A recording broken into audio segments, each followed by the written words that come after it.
Bonsoir à tous, merci de nous rejoindre pour cette nouvelle édition de C'est bien ici.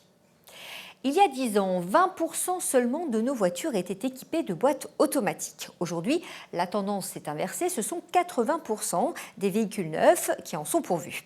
Pas étonnant donc que les candidats au permis de conduire choisissent justement de le passer sur ce genre de véhicule, exemple dans une auto-école messine.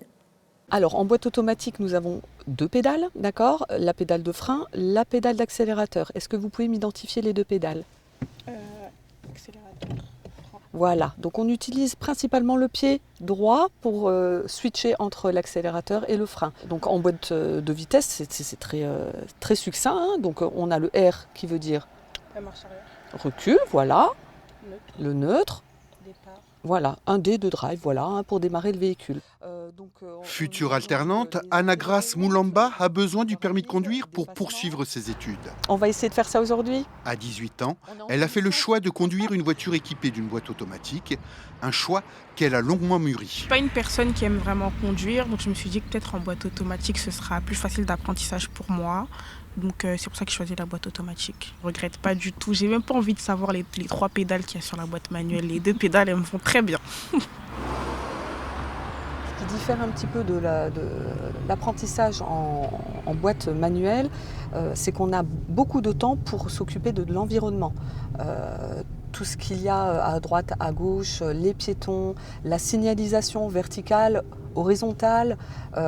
Donc ça nous permet en fait d'être un petit peu plus focus sur ce qu'il se passe autour de soi. Ce matin-là, Sarah, monitrice d'auto-école, accompagne son élève pour sa 17e heure de conduite. Et si l'apprentissage semble plus simple, le permis en boîte automatique n'est pas un permis au rabais. Ça englobe quand même pas mal de difficultés pour certains. On reste quand même sur la route avec toutes ces difficultés. Donc il y a quand même une maîtrise de véhicule à avoir qui n'enlève rien à l'apprentissage de boîte manuelle ou automatique.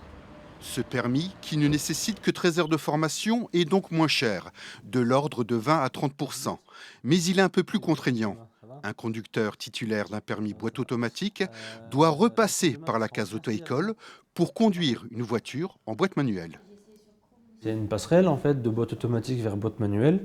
Ça consiste, ils doivent faire 7 heures de conduite en boîte manuelle et à la fin de ces 7 heures, on leur délivre une attestation comme quoi ils sont aptes à conduire en boîte manuelle. Il n'y a plus besoin de passer d'examen, c'est juste 7 heures, on signe la feuille et à la fin, on fait les démarches auprès de la préfecture.